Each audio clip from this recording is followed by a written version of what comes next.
Assalamualaikum warahmatullahi wabarakatuh. Selamat bertemu kembali di sesi e-learning perkembangan sejarah, falsafah, dan sains. Pada kesempatan kali ini kita akan membahas terkait dengan cara kerja ilmu alam dan ilmu sosial, dan kita juga akan mempelajari terkait dengan hermeneutika dan ilmu humaniora. Analisis filosofis ilmu alam dan ilmu sosial, sebagaimana kita ketahui, ini untuk mempelajari ilmu alam dan ilmu sosial tentu memiliki perbedaan mendasar dalam objek, metode, maupun tujuan kajian. Secara analisis filosofis mencakup aspek ontologi, epistemologi, dan metodologi. Diskusi ini sebenarnya bertujuan untuk memahami cara kerja keduanya serta relasinya seperti apa antara ilmu alam dan ilmu sosial. Ilmu alam, konsep dasarnya di mana ada objek kajian yang merupakan cabang ilmu yang mempelajari fenomena alam secara sistematis berdasarkan pengamatan empiris, eksperimen, dan teori. Dalam filsafat ilmu, objek kajian ilmu alam dibatasi dari perspektif ontologi, epistemologi, dan metodologi untuk memahami sifat dan cakupan kajiannya secara mendalam. Objek kajian dimaksud di mana secara ontologi sebenarnya mempelajari atau menanyakan apa yang dipelajari oleh ilmu alam. Ada objek material, ini adalah fisik dan alamiah, di mana ilmu alam dipelajari segala sesuatu yang bersifat material, yakni fenomena yang dapat diamati secara langsung atau tidak langsung. Contohnya secara mikroskopis seperti atom, molekul, sel, dan lain-lainnya. Lalu secara makroskopis ada planet, bintang, dan ekosistemnya. Nah, fenomena fisik seperti gerakan, energi, gelombang, elektromagnetiknya. Nah, asumsi ontologis alam semesta memiliki hukum-hukum yang bersifat universal dan konsisten. Fenomena alam dapat dijelaskan sebab akibat atau hukum kausalitasnya, di mana realitas fisik independen dari kesadaran manusia atau objektivitas.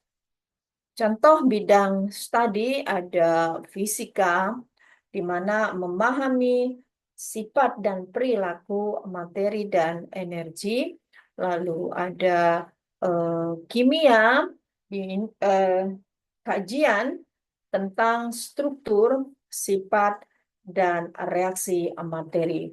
Juga ada contoh biologis, yaitu penelitian tentang bumi dan proses geologis. Selanjutnya, metode. Metode ini ada deduktif dan nomologis, di mana ini adalah cara ilmu alam bekerja. Metode deduktif nomologis atau deduktif nomological model juga dikenal sebagai Hempel-Oppenheim model adalah pendekatan dalam filsafat ilmu yang menjelaskan suatu fenomena ilmiah dapat dijelaskan melalui logika deduktif berdasarkan hukum-hukum universal.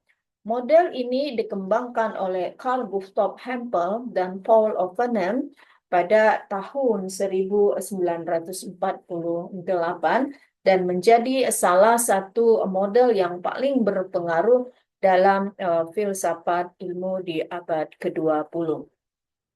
Selanjutnya ada metode deduktif nomologis, ini disingkat dengan DN, menjelaskan fenomena dengan deduksi logis dari hukum universal nomos yang berasal dari bahasa Yunani yang berarti hukum, lalu kondisi hukum yang diamati atau kondisi khusus yang diamati.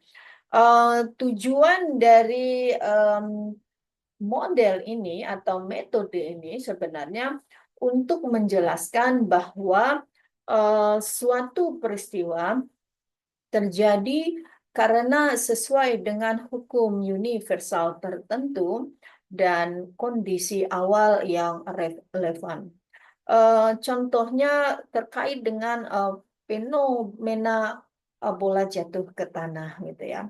Nah, dalam penjelasan metode DN ya apa namanya hukum hukum universal ini adalah terkait dengan hukum gravitasi Newton di mana setiap objek dengan massa mengalami tarikan gravitasi.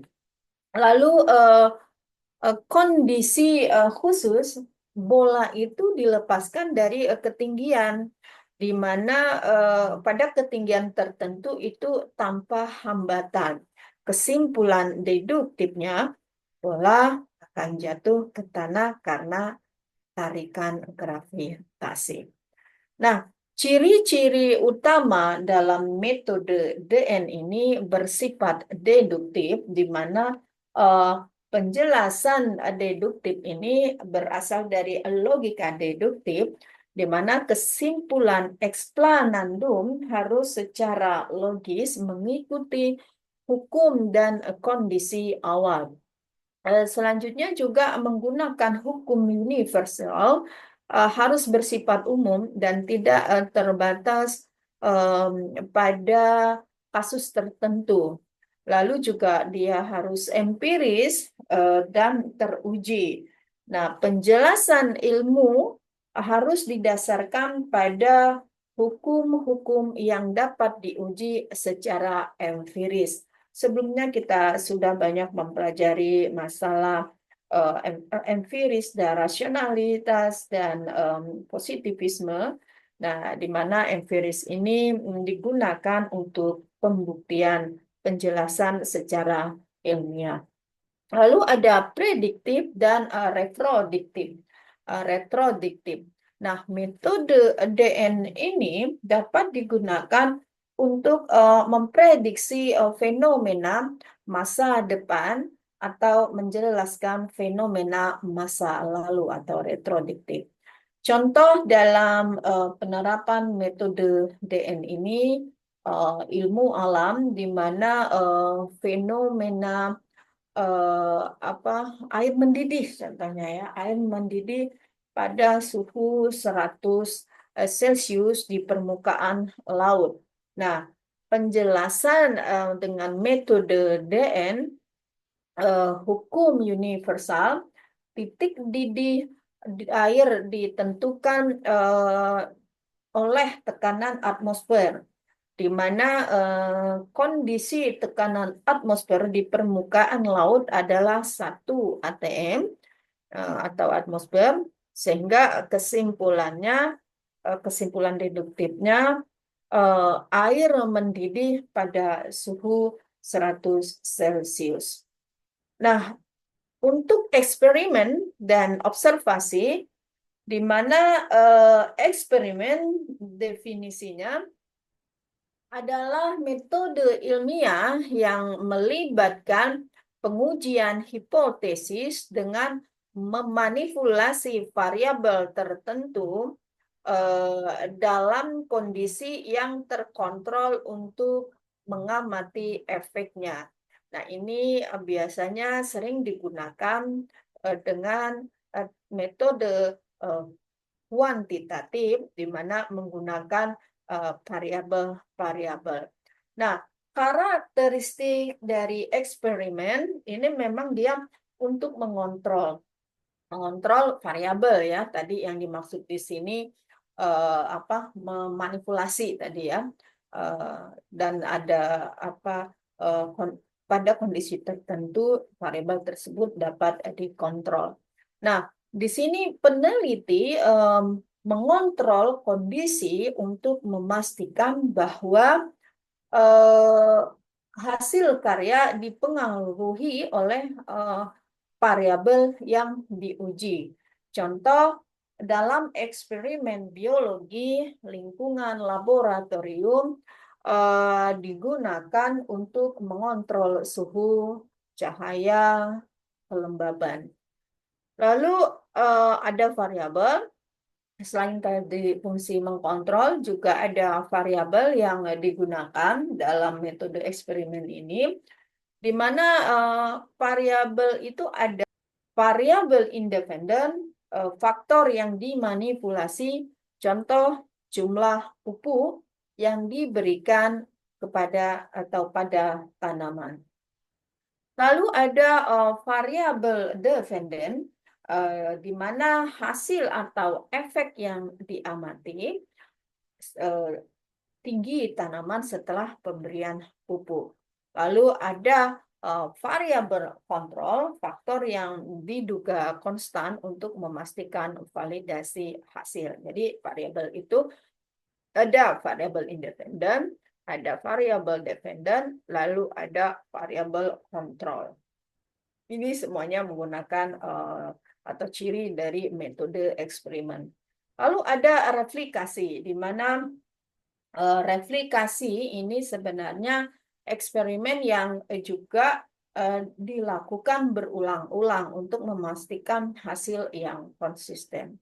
Lalu ada kausalitas, di mana eksperimen membantu menentukan hubungan sebab akibat.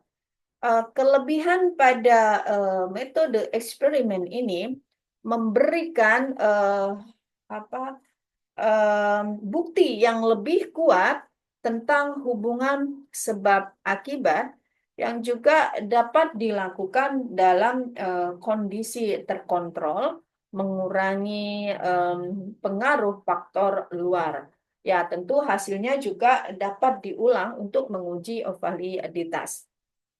Namun ada kekurangannya pada metode eksperimen ini, yaitu tidak semua fenomena dapat diuji dalam kondisi terkontrol. Contoh perubahan iklim atau peristiwa sejarah.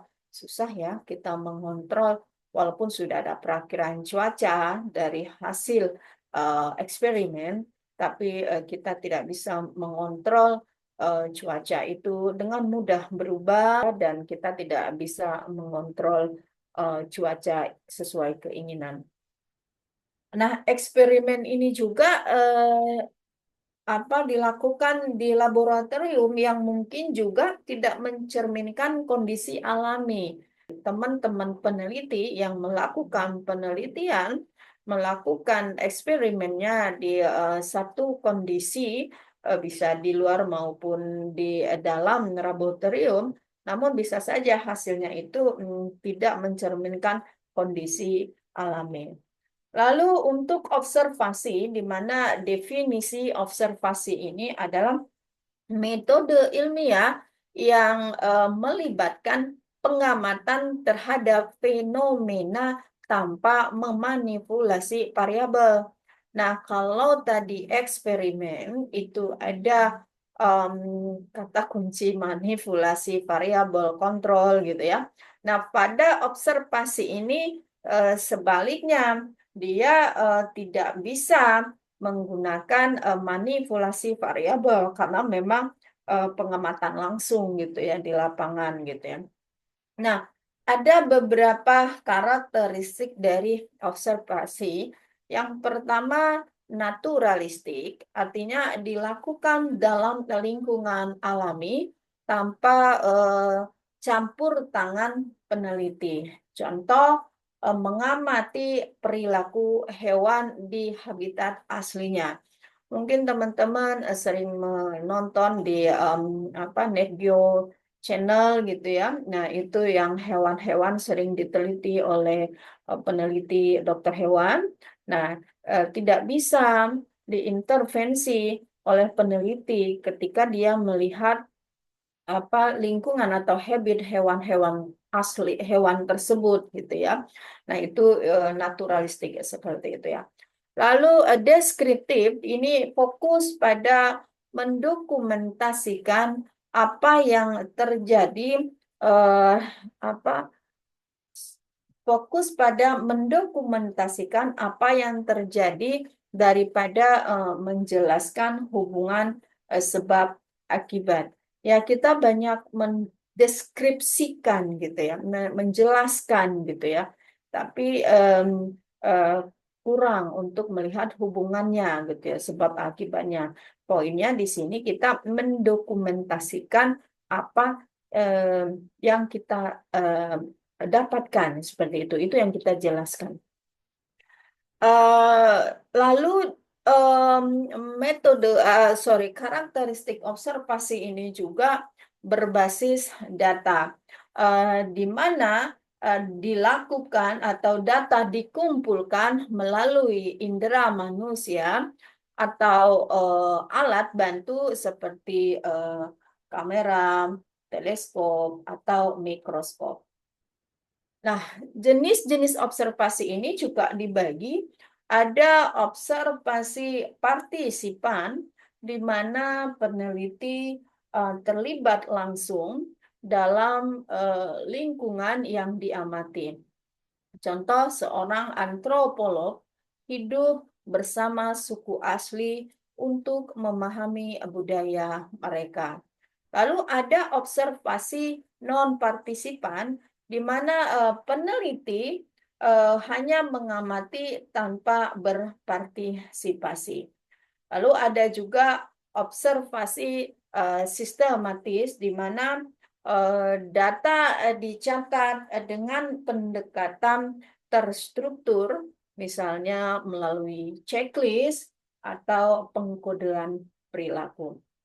Nah, kelebihan pada metode observasi ini yang pertama, em, memberikan gambaran realistis tentang fenomena alam atau kondisi alam, juga berguna untuk mempelajari fenomena yang tidak dapat diprediksi di laboratorium karena memang kan dia melakukan observasi secara langsung gitu ya. Lalu kekurangannya sulit untuk mengontrol faktor luar yang dapat mempengaruhi hasil. Jadi ketika kita mau mengkondisikan eh, satu hal tertentu seperti itu, nah ini sulit untuk dikondisikan. Artinya ya tidak mudah juga eh, melihat hubungan sebab akibat gitu ya. Ini kekurangan metode observasi.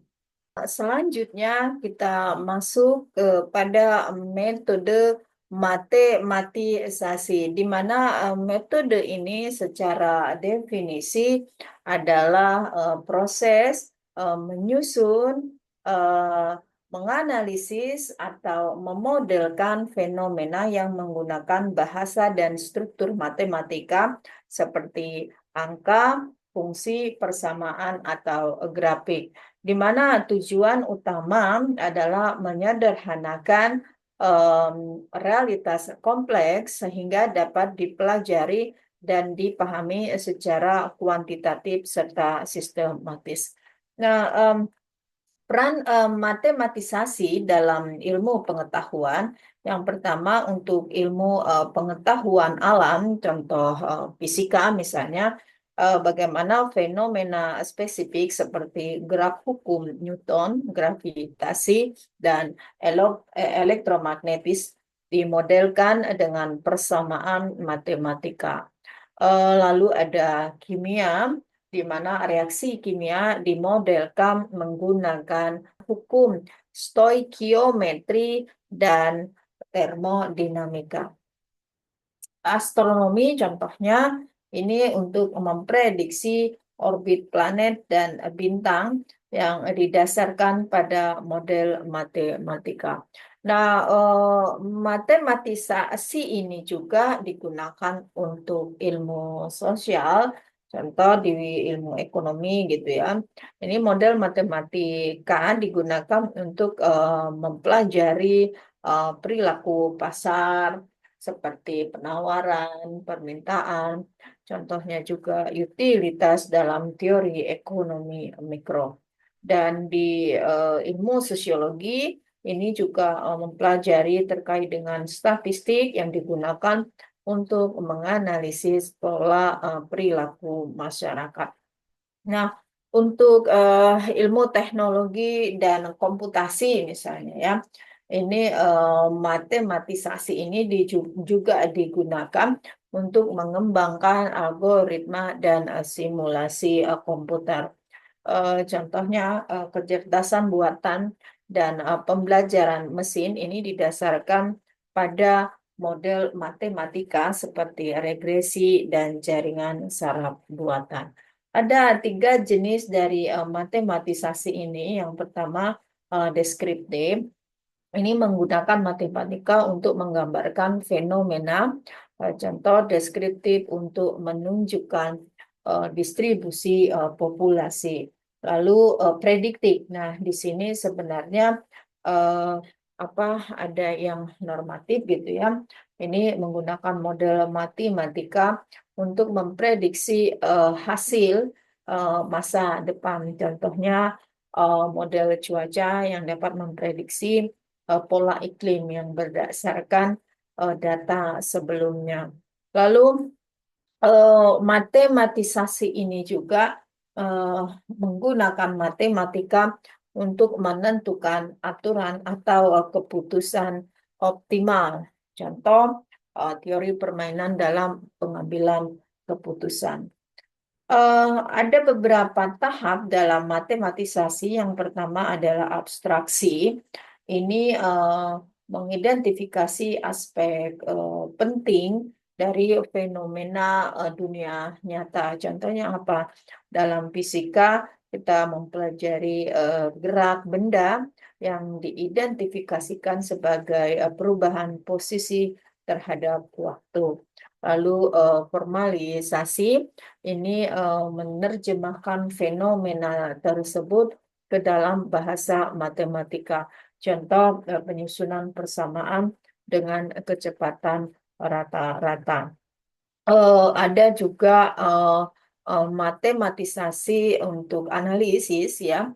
Ini memanfaatkan alat matematika seperti kalkulus, aljabar, dan statistik untuk menganalisis model. Ada juga interpretasi, ini menerjemahkan atau menerjemahkan hasil matematika kembali ke konteks dunia nyata. Contoh hasil persamaan dalam model ekonomi yang digunakan untuk membuat kebijakan fiskal. Ada kelebihan dari metode matematisasi ini, tapi juga ada kekurangan. Kelebihannya yang pertama untuk memprediksi atau prediktibilitasnya ini memungkinkan prediksi dengan menggunakan matematika ini lebih akurat. Contohnya model pandemi COVID-19 yang dapat diprediksikan penyebaran penyakitnya dari COVID-19 tersebut. Dan dia metode ini berlaku universal, di mana bahasa matematika itu dapat dipahami dengan mudah, artinya komunikasinya tidak ada hambatan lintas budaya dan disiplin pun dapat menggunakan atau memahami. Lalu eh, dapat menyederhanakan hal yang kompleks, artinya memang lebih memudahkan seperti itu ya. Nah, contoh ya hal-hal yang kompleks dan itu dapat disederhanakan atau disampaikan secara sederhana. Lalu ada kepastian logis di mana matematisasi ini memberikan dasar yang kokoh untuk menyimpulkan hasil yang logis. Nah, contoh di dalam aplikasi matematika, contoh fisika contohnya ya, itu ada teori relativisme atau relativitas Einstein. Lalu untuk ekonomi itu ada fungsi dari produksi, lalu ada kesehatan juga dengan model SIR dalam epidemiologi untuk memprediksikan penyebaran eh, penyakit menular. Lalu di bidang lingkungan contohnya juga ini model matematika ini untuk mengukur perubahan iklim menggunakan data karbon dioksida. Relevansi matematisasi di era modern ya. Yang pertama bagaimana kita sangat familiar dengan big data dan AI ya. Nah, di sini juga menggunakan matematika menjadi dasar eh, untuk menganalisis data besar ya, seperti algoritma dalam pembelajaran di mesin gitu ya, menggunakan mesin. Lalu ada prediksi dan apa namanya simulasinya juga gitu ya. Jadi menggunakan apa matematika ya, contoh dalam pemodelan perubahan iklim yang di mana juga menggunakan data epidemiologi dan teknologi baru. Lalu dalam inovasi teknologi ini juga penciptaan algoritma komputer hingga pengembangan teknologi kuantum. Selanjutnya kita dapat melihat slide epistemologi. Nah, di epistemologi ini eh, teman-teman sebelumnya kan juga sudah mempelajari apa yang dimaksud dengan eh, empirisme, falsifikasi, verifikasi positivistik ya yang sebelumnya kita sudah jelaskan di eh, pertemuan e-learning kita. Nah, sekarang secara epistemologi kita bicara empirisme ya. Nah, empirisme eh, dan epistemologi ilmu alam, di mana empirisme ini adalah aliran filsafat yang menekankan bahwa sumber utama pengetahuan itu berasal dari pengalaman indrawi.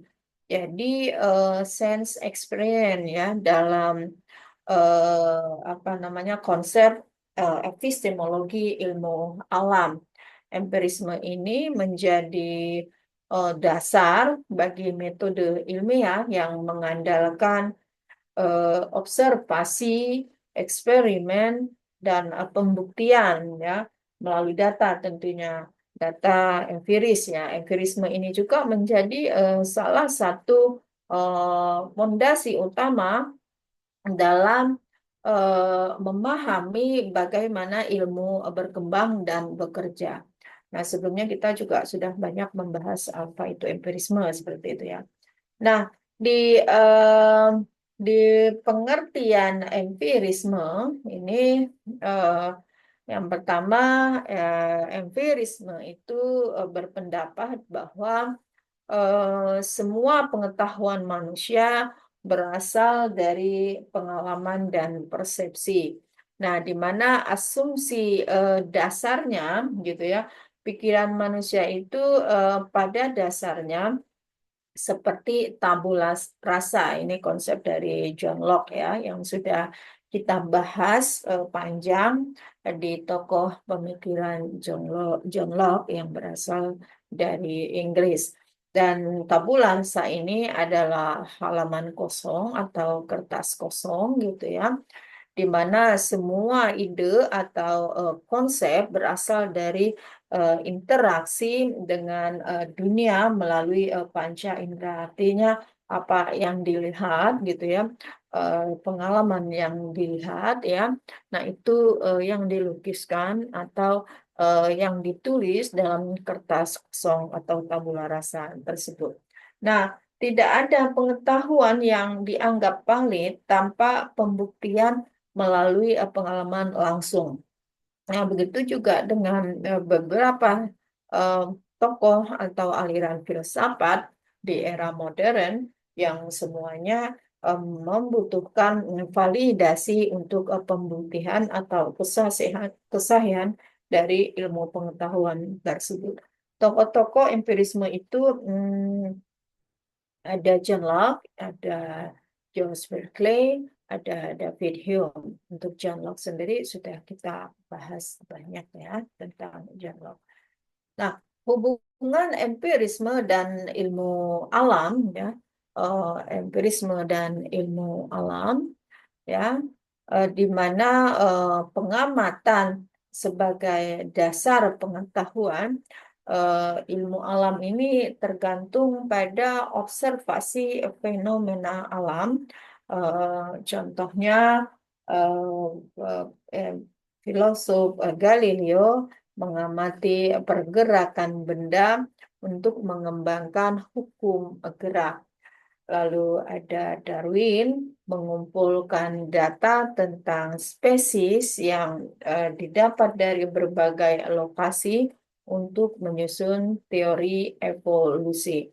Nah, eksperimen ini untuk apa sih? Tentunya kan untuk menguji ya, menguji kesahihan daripada ilmu pengetahuan tersebut. Nah, eksperimen memungkinkan para ilmuwan untuk menguji klaim secara atau mengklaim secara terukur dan berulang. Contohnya dalam fisika, eksperimen Morley membuktikan tidak adanya ether sebagai medium cahaya. Lalu induksi sebagai metode ilmiah.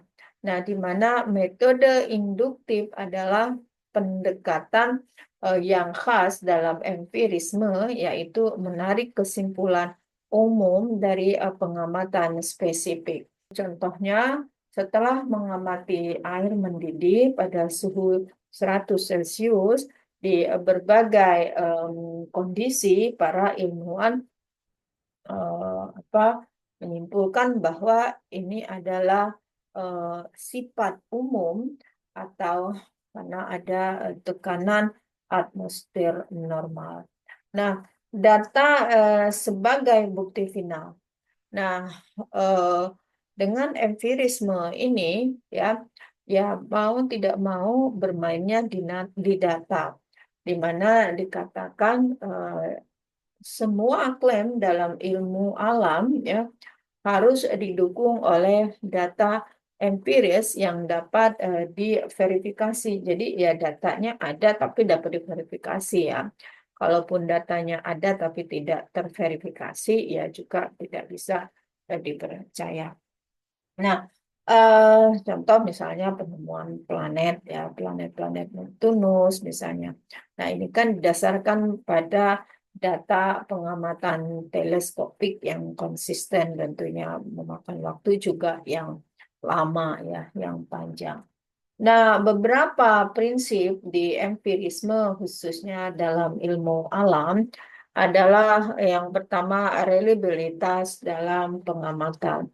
Nah, pengetahuan itu hanya valid jika didasarkan pada pengamatan langsung yang dapat diulang.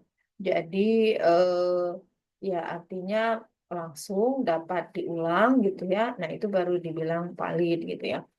Contohnya hukum gravitasi Newton di mana lahir dari pengamatan jatuhnya benda dan gerakan planet gitu ya. Lalu pengujian hipotesis. Jadi setelah pengamatan ini juga harus diuji ya, diuji hipotesisnya. Teori-teori ini harus diuji terhadap data empiris. Jadi data apa yang menjadi alat ujinya adalah data gitu ya, data empiris. Lalu jika pengamatan bertentangan dengan teori, ya teori tersebut harus direvisi atau ditinggalkan. Banyak peneliti dari generasi-generasi atau dari periode ke periode itu yang menemukan banyak perubahan sesuai dengan dinamika ya, kekinian misalnya ya. Nah, ketika teori yang digunakan sudah tidak relevan terhadap hasil uji atau hipotesis di lapangan yang dilakukan oleh peneliti, maka ya tidak ada pilihan untuk memperbaiki teori tersebut atau meninggalkan teori tersebut.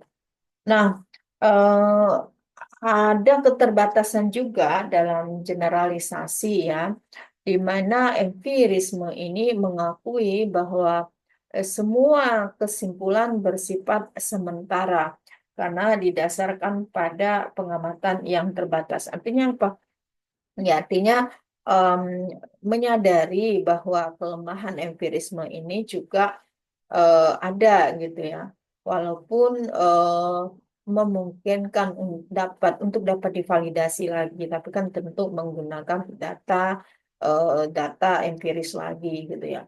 Nah, memang di empirisme ini dia mengakui bahwa kesimpulan itu bersifat sementara sampai ada bantahan gitu ya.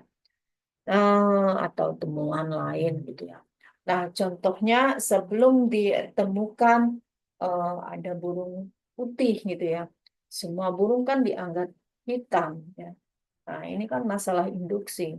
Sebelumnya di beberapa pertemuan offline juga kita membahas di mana burung hitam. Negatifnya burung ada yang tidak hitam. Universalnya semua burung hitam. Nah, loh, artinya apa? Ya, ya kita tidak dapat berbantah-bantahan eh, setiap generasi menemukan temuan baru, tentu harus disajikan data secara empiris. Jadi pernyataan satu, dua, sampai dengan pernyataan berikutnya, ya semuanya sampai teruji kesahihannya. Jadi ya burung putih itu ada karena memang selain warna hitam gitu ya. Ya tentu dengan uji eksperimen ya, dengan data gitu ya. Ah, fokus pada fenomena yang dapat diukur. Nah, ilmu alam membatasi kajiannya pada hal-hal yang dapat diobservasi dan diukur. Contohnya apa? Fisika itu mempelajari gerak benda, tetapi tidak dapat membahas nilai estetis gitu ya, atas etis dari gerak tersebut gitu ya. Ya udah bicara gerak ya terbatas dengan ruang waktu gitu serta kajiannya. Nah, untuk lebih dari itu ya terbatas ya. Lalu kelebihan dari empirisme dalam ilmu alam ya, bukti dapat diverifikasi di mana ilmu alam ini menjadi disiplin yang kuat karena selalu berdasarkan bukti nyata yang dapat diverifikasi oleh siapapun. Kemajuan di ilmu pengetahuan melalui pengamatan dan eksperimen ya, ini mendorong pengembangan teknologi dan teori baru.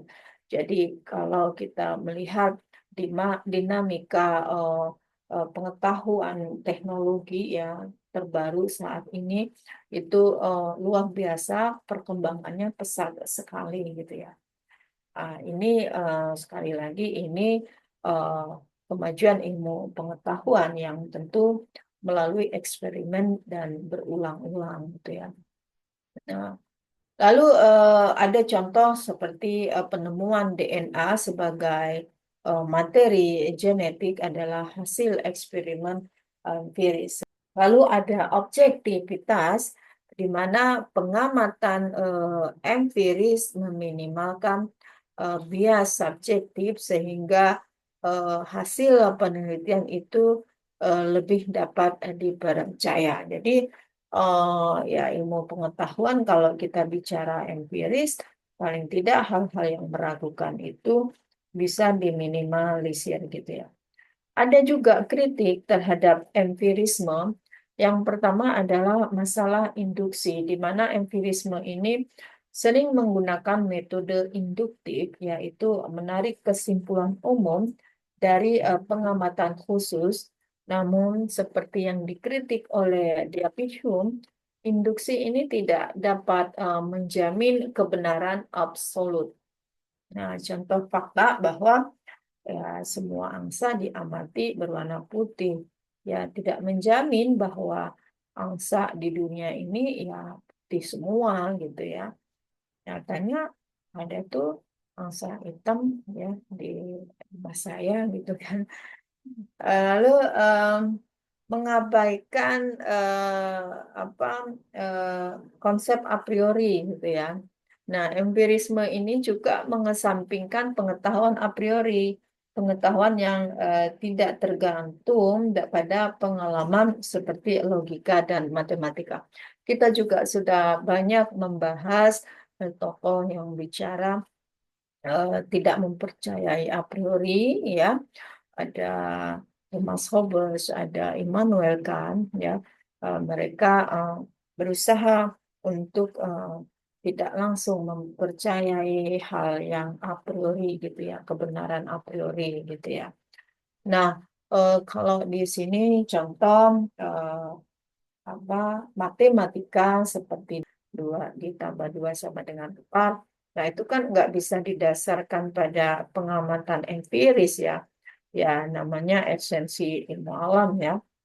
Ya, mungkin ada angka lain yang juga hasilnya bisa sama gitu ya. Lalu pengamatan atau ada batasan terhadap pengamatan dalam epistemologi empirisme ini. Yang pertama, tidak semua fenomena itu dapat diamati secara langsung. Contohnya apa?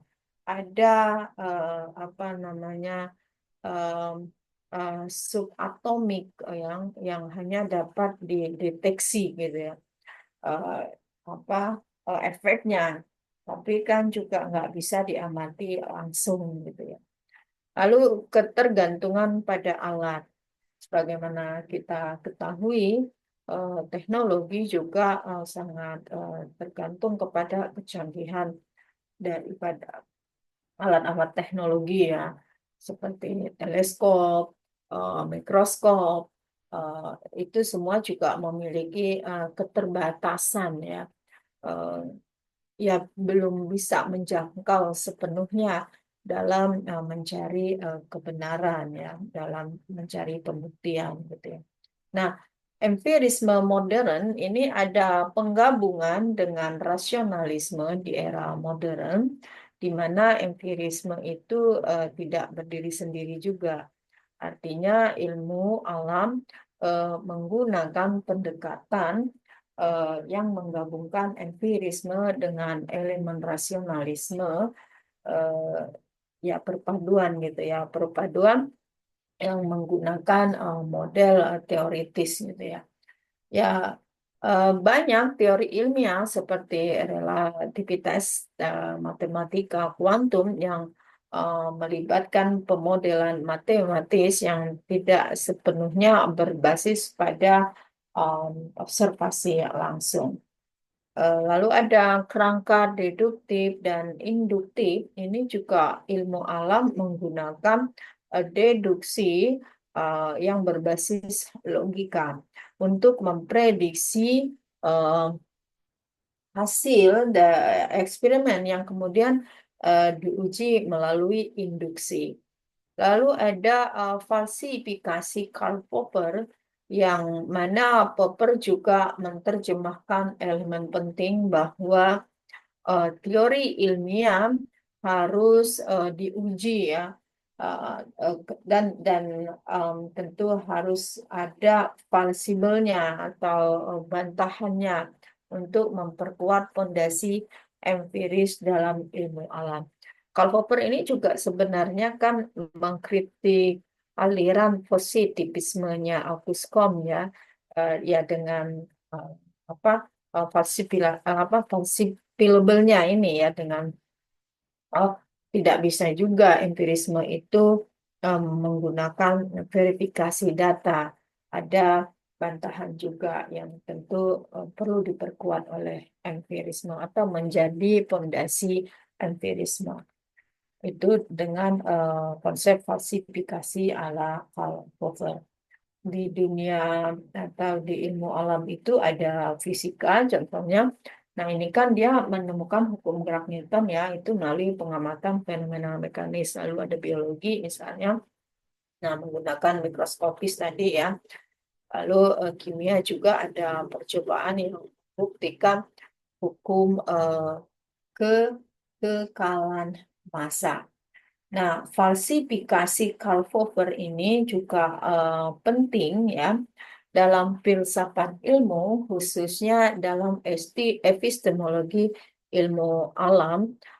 Karl Popper juga menyarankan bahwa proses ilmu pengetahuan itu ya tidak hanya didasarkan pada verifikasi, tetapi pada kemampuan em, untuk membantah gitu ya, untuk membantah sebuah teori atau hipotesis dalam epistemologi ilmu alam. Falsifikasi ini memberikan kerangka untuk memahami bagaimana ilmu itu berkembang dan terus diuji gitu ya.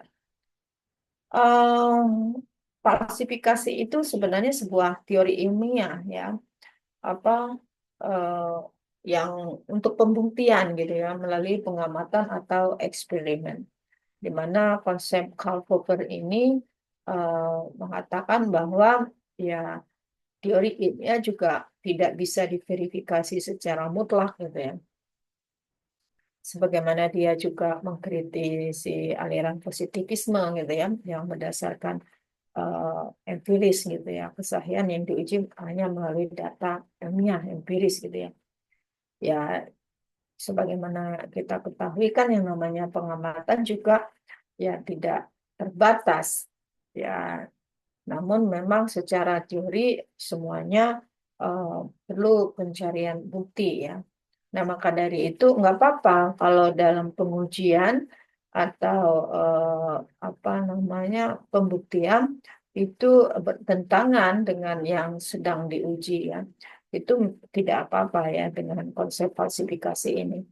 Ya, tidak semua angsa berwarna putih kan dapat dibantah dengan ada angsa warna hitam gitu ya. Nah, di mana falsifikasi ini sebenarnya sebagai kriteria ilmiah ya, di mana teori dianggap ilmiah jika hanya dapat diuji dan berpotensi untuk dibuktikan salah. Ya nggak apa-apa kalau memang dia salah dari hasil falsifikasi gitu ya, ya tidak apa-apa. Justru di situ perkembangan daripada ilmu pengetahuan ya. Kenapa sih penting falsifikasi dalam epistemologi ilmu alam khususnya?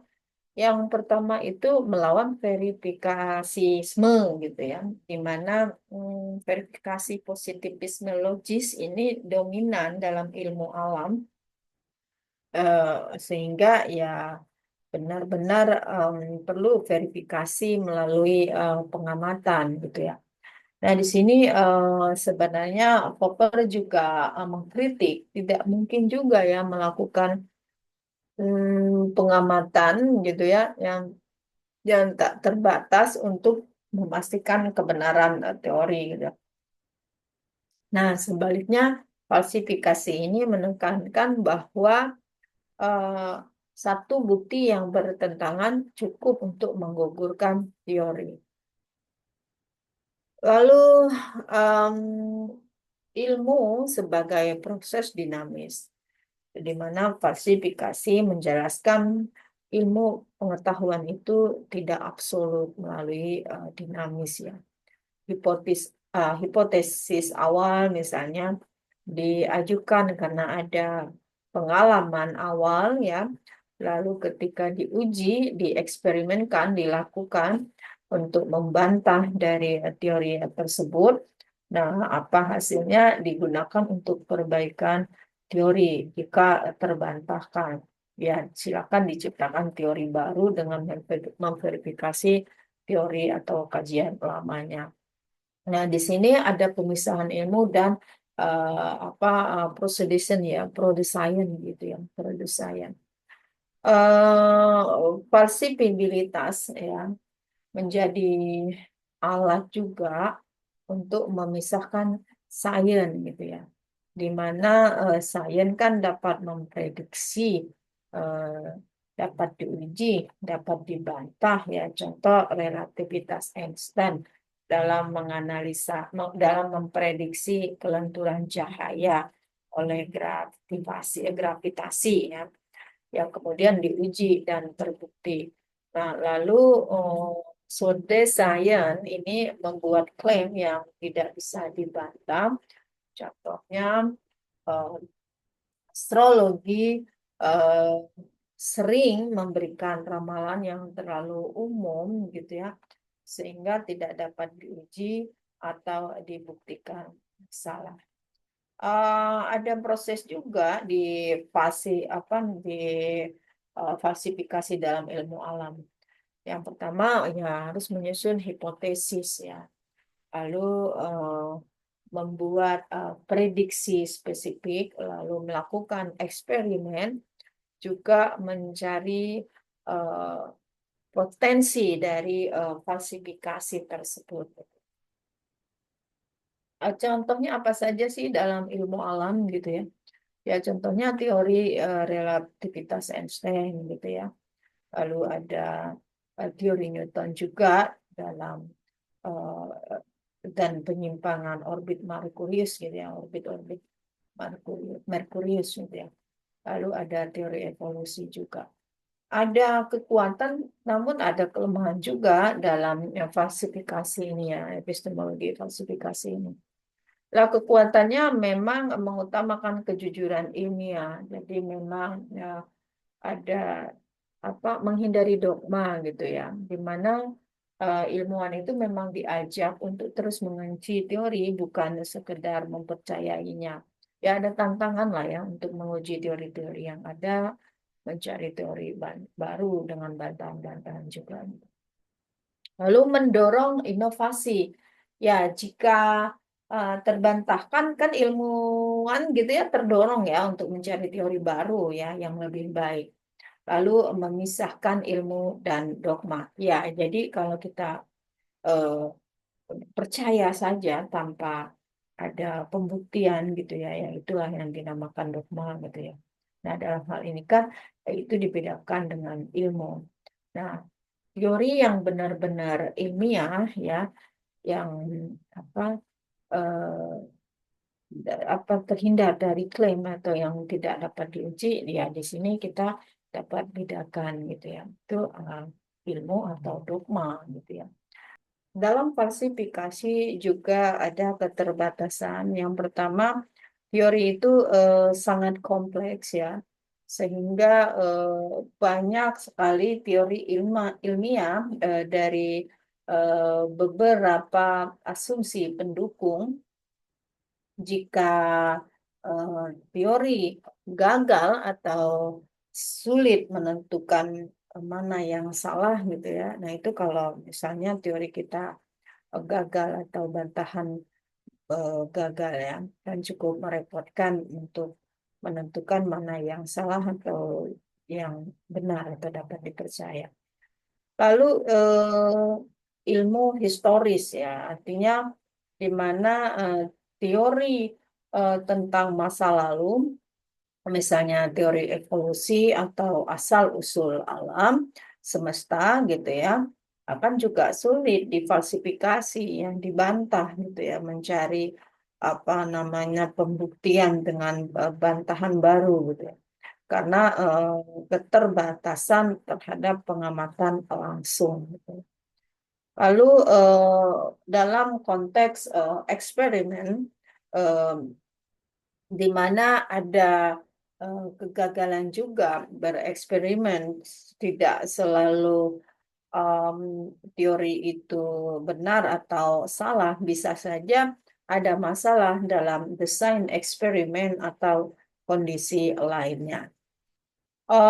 Relevansi falsifikasi pada saat ini, di mana ilmu eh, alam di era modern ini, falsifikasi ini tetap menjadi prinsip utama, tetapi juga perlu dilengkapi dengan pendekatan lain, seperti paradigma ilmu, di mana pergantian paradigma melalui revolusi ilmiah, lalu ada konfirmasi probabilistik juga, di mana teori yang tidak dapat difalsifikasi secara langsung eh, atau diuji melalui probabilitas yang tinggi, misalnya teori kuantum.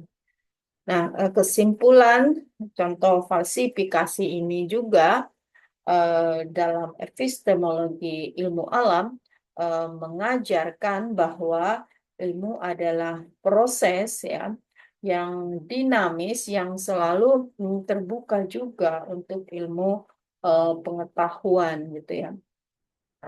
Lalu juga objektif dan terus berkembang. Nah, keterbatasan di dalam praktek, falsifikasi juga seringkali tidak sederhana, terutama pada teori yang kompleks gitu ya, atau yang berbasis sejarah gitu ya. Untuk membantah sejarah itu seperti apa? Apa kita perlu membuat sejarah baru? Kan susah untuk mengulangi masa atau periode lalu gitu ya. Nah, meskipun begitu, prinsip falsifikasi Popper tetap menjadi pilar penting dalam memahami cara kerja ilmu alam dan peran kritis ilmuwan dalam mengevaluasi dan mengembangkan pengetahuan. Verifikasi eh, apa namanya eh, positivistik dalam epistemologi ilmu alam ya. Nah, ini epistemologi berikutnya setelah falsifikasi ada verifikasi. Nah, verifikasi positivistik ini sebenarnya konsep positivisme logis ya, di mana suatu aliran filsafat yang berkembang di awal abad 20, khususnya di lingkaran Wina atau dikenal dengan Wina Circle gitu ya, atau Vina Circle. Dalam epistemologi ilmu alam, verifikasi positivistik ini menekankan bahwa kebenaran suatu pernyataan hanya dapat diterima jika pernyataan tersebut dapat diverifikasi melalui pengalaman empiris atau pengamatan langsung. Jadi para sarjana-sarjana ilmuwan gitu ya di Universitas Wina itu mereka berkumpul, lalu menentukanlah bahwa segala sesuatunya itu perlu diverifikasi melalui pengalaman gitu ya. Jadi yang tanpa proses empiris itu dianggap tidak ilmiah, dan sejak itu ditetapkanlah filsafat itu menjadi ilmu yang terpisah gitu ya, ilmu sendiri, dan bidang-bidang ilmu lainnya sudah mulai dibagi dengan um, apa bidang-bidang ilmu gitu ya. Nah, sekarang kita masuk ke dasar filsafat positivisme logis. dalam positivismologis ini sebenarnya terpengaruh oleh gagasan Auguste Comte sebagaimana penjelasan sebelumnya, yang lagi-lagi Auguste Comte ini berfokus pada fakta-fakta empiris yang perlu atau yang harus diobservasi. Lalu juga ada Louis Wittgenstein ya. Wittgenstein ini bicara pernyataan yang ditentukan oleh eh, hubungan dengan realitas yang artinya dapat diuji gitu ya. Lalu verifikasi positivistik ini menolak metafisika, spekulasi, dan klaim yang tidak dapat diuji secara empiris. Kita kembali ke materi aliran positivisme Auguste Comte ya. Di sana kita sudah mempelajari tiga tahap ya yang disampaikan Auguste Comte berikut kritik-kritik para filsuf terhadap aliran tersebut. Nah, lagi-lagi metodologi verifikasi ini yang dilakukan atau aliran positivismologis ini membutuhkan eh, pengujian yang secara empiris. Verifikasi ada prinsip yang mereka harus lakukan juga dalam memverifikasi. Yang pertama, verifikasi empiris yang mana apa namanya perlu pembuktian benar atau salahnya melalui pengamatan atau eksperimen. Contoh tadi ya yang air 100 derajat Celcius gitu ya. Nah, itu kan tekanan 1 atmosfer gitu ya. Nah, pernyataan ini dapat diverifikasi melalui eksperimen laboratorium. Lalu ada verifikasi analitik yang mana pernyataan ini benar secara logis atau matematika, misalnya bentuk dari tautologi gitu ya. Contoh segitiga yang memang memiliki tiga sisi, ya memang berdasarkan definisi ya pernyataan ini benar gitu ya. Nah, positivisme dalam ilmu alam, ya, dalam konteks ilmu alam, ya ini beberapa dapat diterapkan, contoh pada observasi, pengukuran, dan eksperimen, dan juga perlu validasi yang berbasis data empiris, ya memang juga dapat diuji secara eksperimen dan mampu memberikan prediksi yang dapat diverifikasi.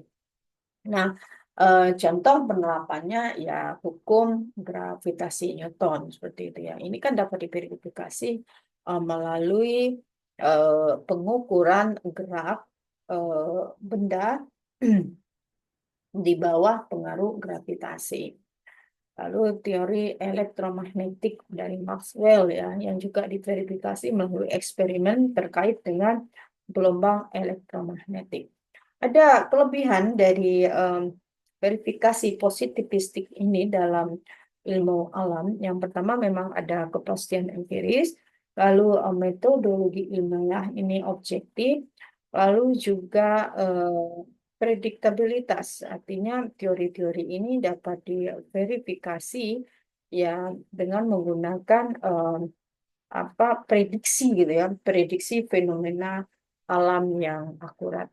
Lalu kemajuan ilmu pengetahuan dalam mengidentifikasi atau mengembangkan atau menggantikan teori-teori berdasarkan bukti baru. Karena bukti baru ini juga didapat dari dinamika yang terus berkembang gitu ya. Ada kritik juga terhadap verifikasi positivistik ini. Walaupun dia memiliki pengaruh besar ya. Karl Popper mengkritisi verifikasi positivistik ini.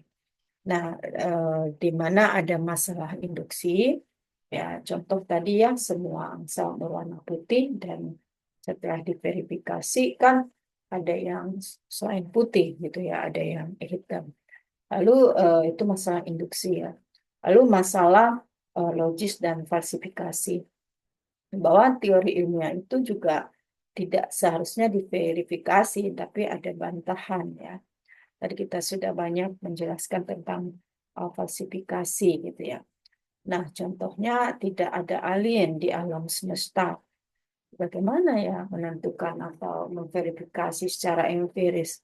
Karena kan tidak mungkin kita memeriksa seluruh alam semesta untuk mencari alien itu ada apa enggak sih gitu ya.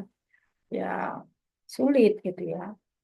Nah, lalu ada pernyataan metafisik. Dalam verifikasi positivistik ini sangat menolak yang berbau metafisik itu dianggapnya non-empiris. Nah, bicara agama, bicara etika, estetika itu kan sulit juga ketika harus melakukan verifikasi positivistik gitu ya. Apakah perbuatan seseorang atau perilaku seseorang itu layak di suatu tempat wilayah tertentu? Ya, di daerah A mungkin itu etis gitu ya, namun di daerah B mereka tidak etis melakukan kebiasaan yang memang tidak sesuai dengan budayanya gitu ya. Begitu juga dengan estetika. Nah, sehingga ini apa namanya terlalu reduksionis ya. Eh, dan beberapa filsuf juga ya mengkritisi. Lalu ada keterbatasan praktis juga. Tidak semua fenomena alam itu dapat diverifikasi secara langsung, terutama yang melibatkan skala besar atau waktu yang sangat lama, misalnya proses evolusi gitu ya. Dan kita ya mencari pembuktian verifikasi eh, spesies dahulu ya era Darwin dengan spesies sekarang mungkin sudah banyak yang punah, nggak ada lagi gitu ya. Udah berubah juga gitu. Nah, itu hal yang menjadi keterbatasan praktisnya ya.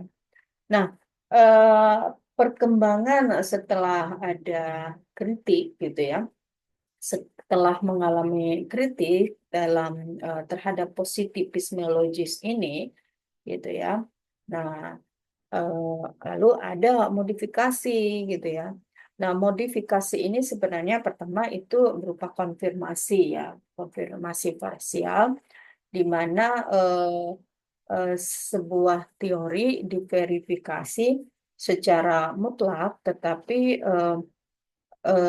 tidak dikonfirmasi bukti yang didukung. Jadi oke lah ya teorinya kita verifikasi, tapi untuk buktinya nggak perlu di konfirmasi gitu ya dengan data dukung ya. Contohnya apa? Relativisme Einstein kan dikonfirmasi oleh pengamatan lentur cahaya yang memang misal gerhana matahari gitu kan, ya kan meskipun tidak diverifikasi sepenuhnya gitu ya terhadap peristiwa cahaya gerhana matahari tersebut. Ya. Lalu ada apa paradigma ilmu. Dalam hal ini Thomas Kuhn juga memperkenalkan konsep paradigma revolusi ilmiah yang menyoroti bahwa ilmu tidak dapat berkembang secara linier melalui verifikasi, melainkan melalui perubahan eh, kerangka berpikir gitu ya. Ya kan boleh kita menggunakan kerangka berpikir ya untuk membuat paradigma baru gitu kan. Lalu ada instrumentalisme. Ini beberapa filsuf juga berpendapat bahwa yang namanya teori ilmiah itu ya tidak harus sepenuhnya diverifikasi, asal berguna untuk menjelaskan dan memprediksi fenomena. Jadi nanti kalau teman-teman misalnya menggunakan beberapa cara epistemologi ya, ada verifikasi gitu ya, ada ada falsifikasi, ada instrumentalisme dan lain-lainnya. Nah, nanti tinggal disampaikan saja argumennya gitu ya. Namanya kita melakukan penelitian. Jadi segala sesuatunya juga ya perlu menggunakan metode yang eh, belum tentu juga bisa diseragamkan, artinya berbeda epistemologi pendekatan epistemologi yang kita lakukan. Nah, relevansi dari verifikasi positivistik dalam ilmu modern, gitu ya. Ini epistemologi yang ketiga, gitu ya. Eh, Meskipun konsep verifikasi dari positivistik ini telah mengalami kritik dan perkembangan, sebenarnya masih relevan juga ya, di mana dalam prinsip ilmu alam tetap tergantung pada bukti empiris yang dapat diuji. Lalu dalam metode eh, apa namanya ilmiah, pendekatan eksperimental dan verifikasi ini juga adalah inti dari praktik ilmiah. Lalu kritisisme terhadap ilmu pengetahuan alam ini juga akan berkembang dengan menguji dan meninjau ulang klaim yang berdasarkan bukti baru. Nah, kesimpulannya di verifikasi positivistik ini merupakan kebijakan penting dalam epistemologi ilmu alam yang memberikan dasar metodologi berbasis bukti yang tentunya juga apa namanya memberikan kontribusi terhadap kemajuan ilmiah ya yang mana beberapa juga tidak dapat disangkal, terutama dalam membantu membangun kerangka berpikir empiris dan objektif. Lalu kita ke slide berikutnya, kita melihat ya eh, apa sih sebenarnya tujuan ilmu alam ya? Ya sebenarnya itu untuk menjelaskan gitu ya, menjelaskan lebih dalam gitu ya, lebih jauh natural science ya. Yang ini kan apa mempelajari ilmu fisik ya, fenomena alam dan hukum-hukum yang mengaturnya. Jadi di sini diskusinya ya ilmu alam yang tentu memiliki tujuan yang mencerminkan biar orang itu paham dan mengerti gitu ya bagaimana fenomena ini dan kemajuan-kemajuan pengetahuan ini ada gitu ya. Nah, jadi penjelasan lebih dalam tentang ilmu alam ini sebenarnya itu tujuan universalnya. Tentu ya dilengkapi dalam konteks filosofis, metodologis, dan aplikatif. Nah, itulah bedanya kalau kita sekedar tahu, namun secara em, apa pengetahuan teoritik kita atau basic dasar filsafat kita, filsafat pengetahuan filsafat kita kan tahu nih filsafat itu apa, metodologi itu apa, lalu aplikatifnya seperti apa. Nah, diskusi-diskusi seperti ini ya itu yang membuat kita berbeda dengan hanya sekedar cukup tahu ya eh, atau tidak dalam atau kurang dalam gitu ya. Oke, kita eh, em, tujuan masih dengan tujuan ilmu alam ya, di mana sebenarnya kan kita mau tahu fenomena alam kan, intinya seperti itu. Mendapat mendeskripsikan gitu ya, menggambarkan realitas alam. Realitas alam ya bisa yang objektif, yang terukur, yang sistematis dan eh, apa namanya terukur sistematis. Nah, contohnya apa? Kita jadi tahu itu air atau siklusnya, atom atau orbit planet, gitu. Nah, secara filosofis juga berakar pada upaya epistemologis untuk memperoleh pengetahuan berdasarkan pengamatan dan pengalaman. Berikutnya tujuannya untuk apa sih gitu kan belajar ilmu alam ini gitu ya. Ya, teman-teman yang mempelajari ilmu alam tentunya kan untuk menjelaskan hukum-hukum alam ya, dapat mendeskripsikan gitu ya, mendeskripsikan hukum-hukum universal yang mengatur fenomena alam gitu ya. Nah, kita juga tidak bisa membayangkan kalau hanya diberi informasi tapi tidak dapat dijelaskan gitu ya.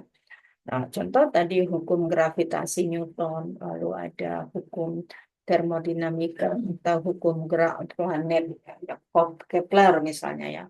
Nah, secara filosofis kan penemuan hukum ini langkah menuju reduksi yang kompleks juga ya, yang menjadi prinsip-prinsip sederhana yang dapat dipahami.